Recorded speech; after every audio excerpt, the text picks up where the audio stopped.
This is an excerpt from office hours. One of our single CFE members is asking a question about how do you vet somebody you're dating from a Christian perspective. So even though you're dating somebody who say they're Christian, many Christians have very different beliefs about who Jesus is, about holiness, about marriage. So how do you make sure that the Christian that you're dating, you guys are on the same page? Listen to this excerpt as I give my thoughts on some questions you can ask if you're dating somebody and you're trying to determine if this Christian has similar enough values to you that you guys can move forward past the dating stage to marriage. Take a listen. I think the closest you can marry somebody that believes similar to you, the better, whatever that looks like. So foundational, they have to believe that Jesus was born of a virgin birth. They got to believe that he died on the cross for sin, and they got to believe he rose from the dead. Like, that's foundational, right? And what you'll find is a lot of people that say Christian, a lot of people believe that Jesus was a good person. They believe that Jesus was anointed by God, but they choke on when you say, well, he was son of God or he was raised from the dead. Those are really the choking points that you really got to just probe people on. Like, do you actually believe that he was raised from the dead? Now, once you do that, the next question you ask, like, do you believe that Jesus is the only way to God? Now, if they can't say he's the only way to God, they start saying, well, no, there's other paths. You guys are not equally yoked enough. Right. Because that's going to create a lot of trouble and a lot of controversy. Right. So once they understand the basics of the gospel, you kind of agree on those things.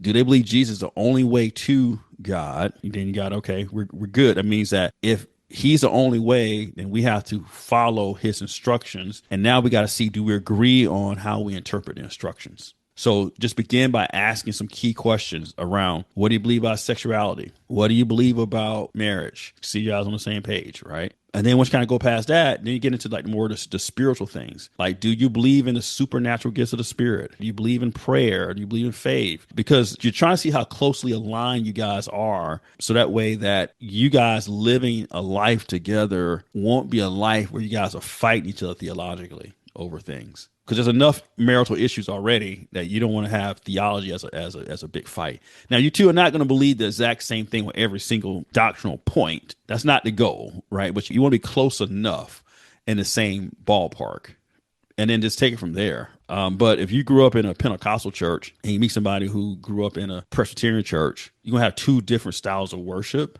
Who's going to yield when y'all want to find a church family to connect with? If the Pentecostal person is okay with containing their fire, okay, cool. Is the Presbyterians okay with the outward expression of their Pentecostal wife? Okay. But you got to know that going in. You got to know what to expect. And then I'll ask questions about kids. Like, okay, so when we have kids, what are we going to teach them? Are we going to teach them the Presbyterian stuff, or are we going to teach them Pentecostal stuff? Because that's really where the hard part comes in. It's okay if two adults disagree, but when you start raising kids, you got to teach them something.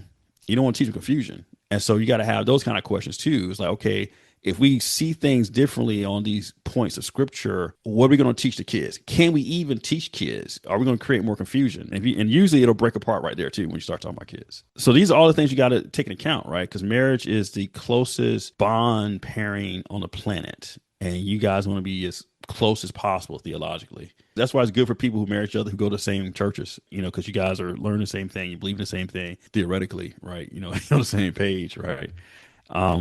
What I encounter more than anything in America, I count a lot of people who use the word Christian who go to church, but they're really not Christian. So I guess you're dating, just a few tailored questions, you'll find it pretty quickly.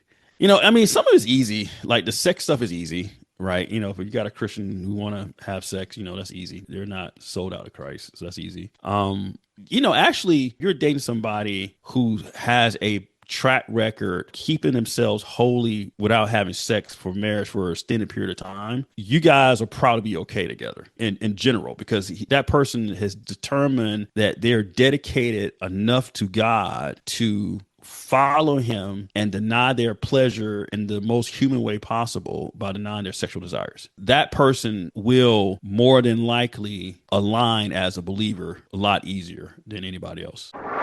Hey guys, I pray that this excerpt from Office Hours was a blessing to you. If you would like to attend live, go to churchforentrepreneurs.com, click on the calendar link, and RSVP for our next Office Hours. If you'd like to partner with CFE, go to churchforentrepreneurs.com/partner. And don't forget, tell a friend about this podcast, and also tell a friend about Church for Entrepreneurs. You guys be blessed, and I'll talk to you soon.